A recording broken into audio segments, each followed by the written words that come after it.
반도체, 2차 전지도 그렇고요. 소재주는 물론 좋지만 그 다음에 뭐 자동차도 있고 뭐 게임도 있고 최근에는 이제 네이버 카카오 플랫폼 그런 주식들이 있는데 그래도 이 중에서 뭘 좀 길게 봤을 때 하나를 꼽는다면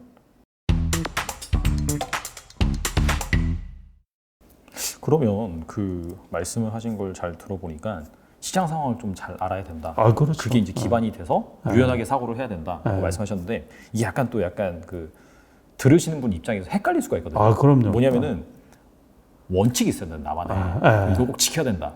이런 그 얘기도 있고. 원칙은 네. 그 원칙이라는 게 뭐냐면 시장 상황하고는 틀린 거죠.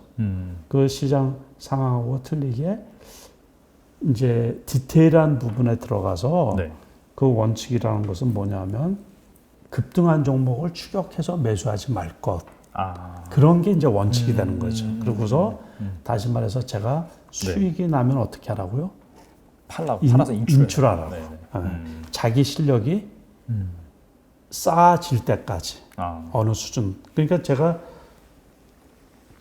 과거에 그 1,000만 원 가지고 시작을 했다 그래서 돈을 찾고서 지금도 1,000만 원 가지고 하는 건 아니잖아요. 네네네. 그런데 그 시간이 실력이 하루아침에 또 아주 그 이제 지난해 같은 경우 지난 한 해에 돈을 이제 많이 버는 분들은 있단 말이에요.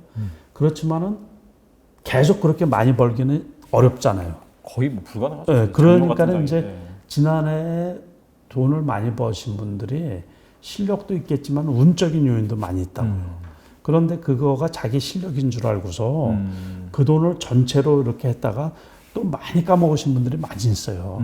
그러니까 제가 제 가까운 이제 젊은 친구들 중에 뭐 제자 이제 친구들도 있고 이제 그런데 그 친구들 중에서도 뭐 올 초에 뭐 수익이 많이 났다 그랬는데 제가 전화를 해보면 그거 다 까먹고 이제 그 지금 이제 그 본전 수준으로 시작하시는 분들도 된 상태도 있고 네네. 그러거든요.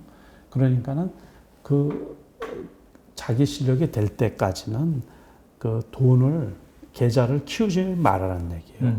그러고서 실력하고 맞춰서 운용 자금을 이제 돈을 벌었으면 이제 거기에 맞춰서 이렇게 계좌를 늘리고 키우고 이렇게 해 나가는 거죠. 이제 그게 제일 중요한 거고 그렇게 하려고 그러면 부단한 이제 시장 상황을 파악하는 그것도 실력 중에 하나거든요. 그러고서 상황이 이럴 때는 어떻게 하면 내 자산을 까먹지 않고 지킬 수 있나. 그렇게 하다 보니까 이제 장이 좀 어렵다 느껴질 때는 큰 계좌들 그런 것들은 조금 쉬게 만들어 놓고 기본적으로 별로 흔들리지 않을 정도 주식들만 많이 떨어져 있을 때 이제 사고 일정 부분 그러고서 그것도 또 본의 아니게 많이 올라가 버리면 이제 팔아서 수익을 실현하고 그 다음에 이제 그 스몰 캡의 개별 주식 있죠 그런 쪽에 조금 집중을 하는 편이거든요. 저 같은 경우. 그러니까는 주식 투자가 어떻게 보면 다 어렵죠. 그러니까 나름의 원칙도 세워야 되거든요. 그러고서 시장 상황이 어떤가. 그거는 이제 미국 주가도 보고 요즘에는 이 어플이나 이런 게 좋은 게 많이 있잖아요. 그러니까 미국 주식이나 글로벌 증시, 글로벌 돈이 흐르는 그 상황 이런 거 파악하기도 되게 좋거든요. 그렇죠.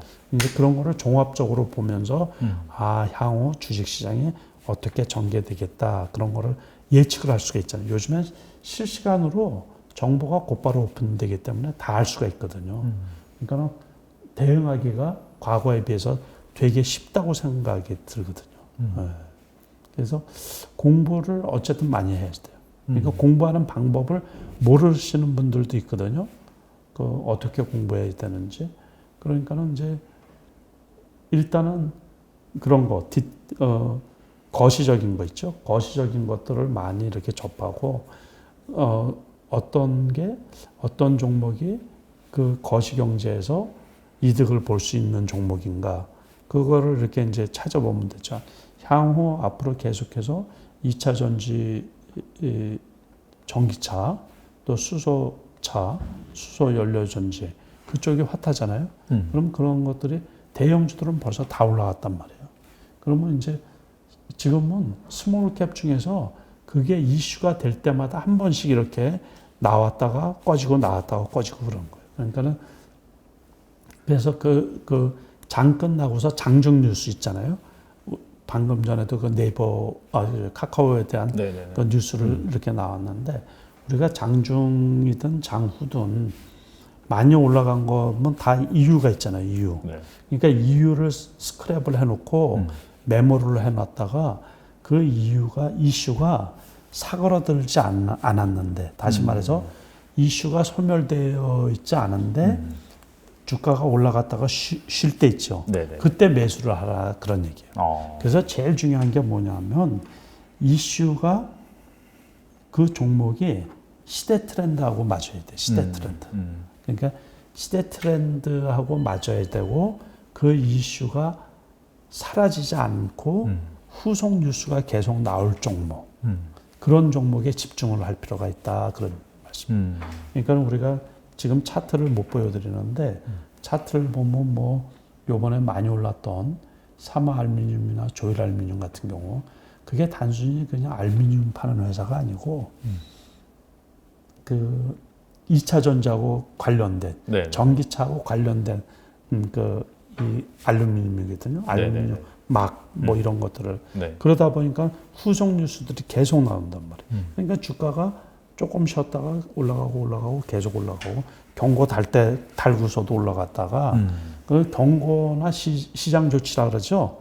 그게 나오면 무조건 떨어지게 되어 있어요. 당일날은 안 떨어지더라도 아무튼 이렇게 있다가 떨어지게 되어 있어요. 그러니까는 그럴 때 이제 투자하는 방법도 제가 다른 채널에서 올려놓은 유튜브 같은 거 보면 다 나와 있거든요.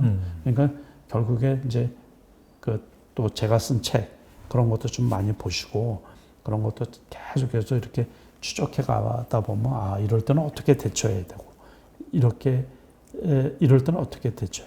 그걸 다 그냥 이렇게 지내지 마시고 앞으로 지금 주식하시는 분들 10년, 20년, 뭐 30년 계속해서 하실 분들이잖아요. 근데 이게 역사가 되풀이되듯이 주식 투자도 마찬가지예요.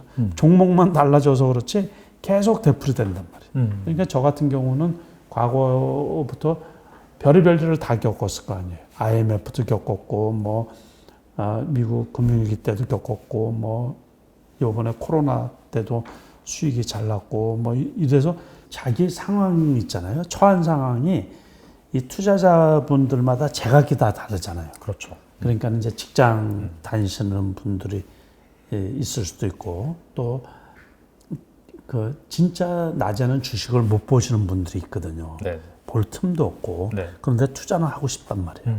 그러신 분들, 그런 분들일수록 공부를 더 많이 해야죠. 저는 미국 주식을 한 지가 오래됐는데, 그거를 실시간에 거래를 해본 적이 단 한 번도 없어요. 그러니까 전부 다 예약 주문하고, 매도하는 것도 그렇고, 매수하는 것도 그렇고, 그러죠. 가끔, 진짜 아주 가끔, 10시 반에 장이 열릴 때, 우리 시간으로. 네네. 그럴 때 제가 한 11시에 잔다든가 그러면 조금 텀 있을 때 한두 번 이제 그렇게 하는 경우는 있는데, 그래도 수익이 잘 나요. 그래도. 미국 주식이 훨씬 편하죠. 이제 중장기 투자하고. 미국 주식은 그럼 약간 좀 덩치 큰 기업 중심으로 하시는 거예요? 그렇죠. 무조건 거기는 게임스탑 같은 그런 주식 말고 전부 다 소위 말해서 엔비디아라든가 네네. 테슬라라든가 네. 이제 덩치 큰 거 있죠. 네네. 그래서 알파벳 A, B 같은 거. 네네. 그런 주식 위주로 이제 하는데 장을 못 보시는 분들이 공부할 수 있는 주식 투자할 수 있는 방법도 제가 10년 전부터 얘기했어요. 10년 전. 그래서 저 영상이나 이런 걸 계속 추적해 보면 그러니까 그분들도 어떻게 하면 내가 이런 데서 수익이 날 수 있을까. 근데 그분들이 더 좋은 게 뭐냐면 장중에 못 보니까 장중에 급등하는 종목을 따라서 할 일이 거의 없거든요. 그러니까 벼락 맞을 일은 거의 없어요. 그러니까 결국에는 이제 많이 떨어진 종목 있잖아요. 그래서 그 종목 중에서 이제 다음에 올라갈 거, 회사 괜찮은 거 이런 거를 건지는 게 제일 좋죠. 그러니까 수익이 급격하게 나지 않을 수는 있는데 그분들도 공부하시면 단기 투자도 가능하고 그 뭐 양음양 패턴이나 뭐 이런 게 있거든요. 그러니까 이제 오늘 올라가고 내일 쉬고 모레 또 올라가고 그런 종목은 이제 단기 이슈가 살아있는 종목, 뉴스가 살아있는 종목, 그리고 지금 시대 트렌드하고 맞는 종목 그런 것들은 이제 주로 금요일 날에 올라가고 그러면 월요일 날에 떨어질 때가 많아요. 그러면 이제 그때 샀다가 화요일 날에 올라가면 이제 팔든가 뭐 이렇게. 그래서 너무 이격이 높은 것들은 하루 쉬고 올라가기가 좀 어렵고 보통은 이제 이격이 그렇게 급등을 많이 안 한 거, 뭐 한 10%선 올라갔던 것들은 하루 이틀 쉬고 다시 올라가는 경우가 꽤 많이 있거든요. 또는 3일 쉴 때도 있어요. 3일. 3, 4일 쉬다 보면 5일선이 쫓아 올라오니까 5일선 타고 또 급등하는 경우가 있고. 그리고 그래서 요일별 매매나 뭐 이런 것도 그래서 공부할 내용이 되게 많이 있죠. 근데 어쨌든 자기가 불리한 핸디캡, 불리한 환경이다 그러면 그거를 극복할 수 있는 그 나름의 이 노하우를 찾아야 돼요. 그러다 보면 수익을 날 수가 있겠죠. 이게 돈을 뭐 쉽게 벌 수는 있는 건 아니니까. 아니죠. 예. 네, 말이 안 되죠. 예. 그 대표님 말씀 들으니까 일단 이렇게 하면 정말 될 것 같긴 한데 근데 이제 주식은 100%가 없잖아요. 아, 그럼요. 분명히 당연히 이제 없죠. 대표님도 예. 아, 이 자리 괜찮네 하고 들어가셨는데 예. 그 자기가 생각한 시나리오랑 반대로 가는 경우도 있을 것 같아요. 아, 그럼요. 그런 경우 되게 많죠. 그래서 사실 어떻게 보면은 내가 생각했던 거랑 반대로 갈 때 어떻게 빠져나오냐도 중요할 것 같아요. 그런데 그래서 네. 이제 중요한 게 뭐냐면 그 종목으로 인해 가지고 자기 본인의 주식 투자가 망가지면 안 되죠. 그래서 필요한 게 포트폴리오예요. 그러니까는 이제 수익이 다 나면 좋지만 그래서 최소한 한 종목이 망가지더라도 한 두 종목이나 세 종목으로 분산해서 사야죠. 비슷한 거지만 두 종목이나 세 종목으로 분산해서 사면 그 한 종목에서 손해를 보더라도 절대적으로 계좌가 망가지는 일은 없죠. 그래서 그거 상당히 중요해요. 그러니까 제가 작년, 재작년에 어떤 분 계좌를 보니까 제가 계좌를 분산하라 그러죠. 계좌를 2개, 3개로 나누라고 누참 이제 말씀을 드렸는데 어떤 분이 이제 계좌를 4개로 나눴나 봐요. 4개. 근데 2계좌를 저한테 보여주셨는데 2계좌가 종목이 똑같아요. 그런데 그 손해율도 똑같아요. 그러니까 마이너스 2계좌가 전부 다 마이너스 44%, 아이고. 43% 이러는데 네네. 똑같은 종목을 사놓은 그러면 그 계좌를 나누는 의미가 없죠. 그래서는 안 되고 그래서 계좌 관리가 엄청 중요한 거예요. 계좌 관리가 결국에는 돈 관리잖아요. 돈. 네네. 그래서 그거에 관해서 작은 돈을 어떻게 하면 크게 늘리느냐. 그러니까 하루아침에 되는 게 아니죠. 그러니까는 저는 직업이 이거니까는 거의 뭐 목숨 걸다시피 거기에서 고민하고 저는 심지어 뭐 과거에 실력이 딸리고 그럴 때는 주식 이거 뭐 종목 살펴보고 그러는데 새벽 서너 시까지 뭐 노상 그랬어요. 늘상 거의 몇 년을 아무튼 공부를 엄청 많이 했어요. 그래서 심지어 뭐 어떤 기업 그러면 그 회사 뭐 CEO가 어떻고 성향이나 이런 것까지도 파악이 다 됐을 정도로. 그 아까 그리고 계좌를 분리를 계속 하신다는 걸 강조를 하셨는데 이걸 뭐 예를 들어서 하나 계좌는 약간 장투용, 뭐 대형주용 그렇죠. 이런 식으로 하고 또 하나의 계좌는 약간 좀 단기 투자용 그런 식으로 한다. 네, 그렇죠. 그러니까 장기 투자용은 아무래도 이제 계좌 금액이 좀 큰 거 그걸 가지고서 하고 단기 투자는 이제 실력이 좋으신 분들은 단기 투자가 오히려 금액이 커도 되겠죠. 그러니까 그 실력이 하루아침에 생기는 것도 아니고 또 한 번 실수를 하면 단기 투자는 이게 벌어놓은 거 다 까먹거든요. 그래서 그거는 이제 계속해서 빼라는 얘기예요. 그래서 그러면 리스크가 줄어들잖아요. 예를 들어서 1억 가지고 했는데 1억을 벌었어요. 그럼 1억을 빼놓고 있으면 1억만 지키면 1억은 이제 벌은 게 되잖아요. 항상 그런 식으로. 그래서 그 1억 가지고 했는데 일단은 1,000만 원을 까먹었어. 그러면 이제 비상이 걸리는 거죠. 네네. 아, 1억이 원돈인데 1억 그 빼놓은 거는 잊어버리고 그래야지 이제 더 거기서 다시 또 이렇게 악착같이 시작하려는 게 생기죠. 이것도 헝그리 정신도 좀 있어야 되고 그래서 좀 지독한 것도 좀 있어야 되고 뭐 그러죠. 배심도 좀 있어야 되고 네네네. 막 떨어지는데 겁먹지 말고 또 이제 사야 될 때는 또 사야지 수익이 나죠. 조심한다고 해가지고서 그냥 떨어질 때 안 하고 올라가면 또 이게 많이 올라갔으니까 겁나서 안 하고 그러면 언제 해요? 그렇죠. 그러니까 때로는 어느 정도 리스크를 짊어지고서 들어가야지 이제 수익이 날 때도 있고 그러니까 그때 상황에 따라서 이렇게 해야지 일단은 제일 중요한 거는 이제 어떻게 하면 내 자산을 지키고 키울 수 있나 그거가 제일 중요한 거죠. 그래서 제가 평생 이렇게 해오면서 변하지 않는 게 두 가지예요. 하나는 이제 늘 반성하는 거. 늘 반성해서 성과가 좋은 해에도 역시 이랬으면 더 크게 벌었을 텐데 또 성과가 미진할 때도 이렇게 했으면 이걸 또 잘못했네. 그거를 이제 매일 반성하는 것도 있어요. 그러니까 오늘 같은 경우도 뭐 이렇게 했으면 이거 실수를 안 했을 텐데 뭐 그렇게 이제 그거를 계속해서 기록을 해놓는 거죠. 그래서 그걸 책으로도 쓰고 이제 그런 건데 네. 그게 기록을 해놓는 게 되풀이 사람이기 때문에 계속 실수가 나오거든요. 지금도 실수를 해요. 계속해서. 네. 저게 나쁜데 손실이 나는 리스크가 큰데 그게 성공을 하면 손실이 그게 수익이 큰데 네. 거기서 미스가 돼버리면 손해가 크거든요. 근데 그 유혹이죠. 그거 유혹에서 그걸 계속해서 답습을 한다고. 그래서 그걸 줄이기 위해서 메모를 해놓는 거고 그거를 기록을 해놓는 거고 그래서 자꾸 잊어버리고 그러니까. 그래서 이제 그 하나 반성하는 거. 네네네. 그리고 두 번째 하나는 뭐냐면 공부하는 거.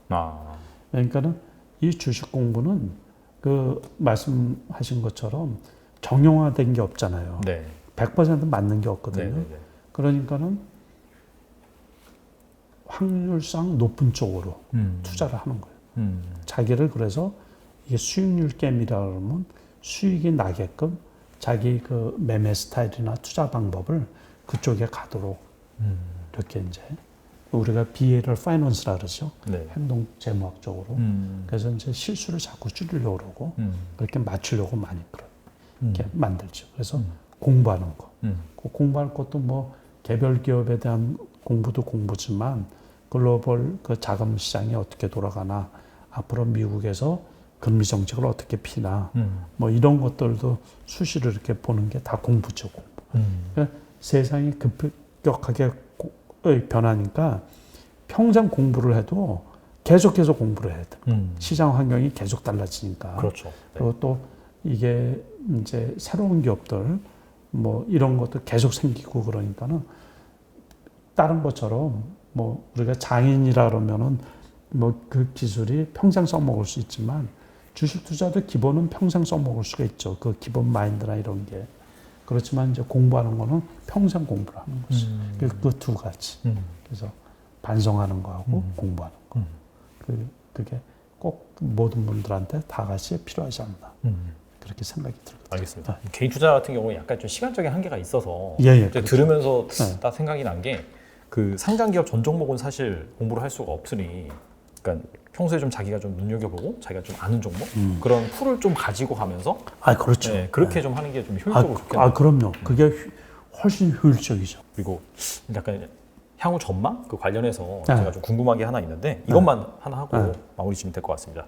지금 저희가 이제 대화를 나누다가 요즘 대형주가 다 그냥 자빠졌잖아요. 그래서 반도체, 2차 전지도 그렇고요. 소재주는 물론 좋지만 그 다음에 뭐 자동차도 있고 뭐 게임도 있고 최근에는 이제 네이버 카카오 플랫폼 주식들이 있는데 그래도 이게 지금 일단은 다 이렇게 하락이 나왔는데 그래도 이 중에서 뭘 좀 길게 봤을 때 하나 꼽는다면 어느 주식이 좀 그래도 들어갈 만한 그런 주식? 반도체가 괜찮죠. 반도체가 제가 그래서 삼성전자 어쨌든 뭐 반도체야 이게 지금 시대에 산업의 쌀이라고 할 수가 있어서 네. 공급 부족이고 뭐 이제 그 공급 부족으로 인한 매출 감소 뭐 이런 것 확장성의 문제 뭐 이러해서 좀 둔화되지 않느냐 그러는데 아유 그래도 뭐 내년에 뭐 테이퍼링을 하든 어쩌든 간에 그건 이제 다 노출된 재료고 그러니까 어쨌든 그래도 삼성전자가 최고지 않나 이제 그렇게 생각이 들거든요. 그러니까는 그렇고 그 현대차 같은 경우도 되게 많이 떨어졌죠. 많이 빠졌죠. 지금 21만 원 정도 하니까는 네네. 되게 많이 떨어졌는데 오히려 기아차는 좀 많이 올라왔어요. 그러니까 8만 지금 5천 원대, 8만 6천 원 뭐 이 정도 하니까는 기아차는 많이 올라왔고 지금 상황에서는 뭐 네이버 카카오도 그 정도에서는 뭐 추가적으로 더 빠지겠느냐 이제 그 생각은 좀 갖고 있거든요. 그러니까 전체적으로는 이제 빠질 만큼 빠져서 괜찮지 않나 이렇게 생각을 해서 지수 자체는 이제 제가 지난주에 다른 채널에서도 이제 그 말씀을 드렸는데 지난번에 우리가 3,060포인트까지 떨어졌잖아요. 그래서 저는 그게 진바닥이라고 생각이 들거든요. 그러니까 그 이하로는 거의 빠지지 않고 그렇지만 이제 고점은 요번에 3,200 정도 조금 넘었잖아요. 그러니까 많이 올라가도 3,250 정도. 왜 그러냐면 정고점이 3,300인데 그쪽에 가면 갈수록 뭐가 있겠어요? 매물대가 있겠죠. 그러니까 이제 그게 저항선 역할을 해서 올해는 아무튼 3,300 돌파는 좀 어렵고 그러니까 3,200은 뭐 언제라도 이제 갈 수가 있죠. 그러니까 작은 쪽에서 이제 박스권을 형성하지 않나 이렇게 생각이 들거든요. 그러니까 이제 올해 보지를 말고 뭐 배당도 받고 해서 내년까지 본다 그러면은 지금은 대형주가 그래도 웬만큼 괜찮지 않나 이렇게 생각이 들고 위드 코로나라고 하니까는 그 여행주들 같은 경우 상당히 많이 올라왔어요. 지금 신세계 같은 경우도 많이 면세점 쪽도 많이 올라왔고 그래서 신세계 같은 경우도 24만 원 하다가 뭐 27만 원 선까지 그러니까 뭐 아주 많이 올라온 건 아니지만은 바닥에서 그래도 10% 이상은 다들 올라왔죠. 그러다 보니까 지수가 3,100 요번에는 3,100이면 그래도 바닥에 근접하지 않나 이렇게 보고 있는 거거든요. 작은 박스권이라고 이제 봐서 많이 올라가야 이제 3,200 조금 넘어가서 3,250 정도. 그 정도로 아마 올해 4분기가 전개되고 마무리되지 않나. 그래서 급락할 때만 좀 피하면서 조심해서 투자를 하면 그래도 어느 정도 성과가 있지 않을까. 네. 그러니까 항상 그 아무리 그 이슈가 좋은 종목이더라도 이격이 높은 경우는 조금 조심해서 추격 매수하지 않는 게 돈을 이제 벌 수 있는 방법이지 않나 이렇게 생각을 하고 있거든요. 네. 알겠습니다. 그럼 제가 뭐 마무리 멘트하고 예. 마치도록 하겠습니다. 네, 오늘 이렇게 남석관 대표님 오셔서 좋은 말씀 많이 해주셨는데 뭐 사실 대표님도 그렇게 말씀하셨지만은 어차피 이 바닥은 100%가 없어요. 예, 그래서 그렇죠. 이제 예. 또 정말 장투만 하시는 분도 계시고 또 그다음에 단기 투자를 병행해서 하시는 분도 계시고 다양한 그런 투자 방법이 있으니까 이러한 투자 방법이 자기에 맞다. 뭐 안 맞을 수도 있고요. 그래서 그런 부분들을 여러분이 이제 나와 맞는 투자 방법이 무엇인지 잘 생각을 하시면서 또 이렇게 열심히 또 공부를 하시고 하시다 보면은 분명히 좋은 성과를 낼 거라고 생각을 합니다. 네, 오늘 남석관 대표님 나와주셔서 감사합니다. 예, 감사합니다.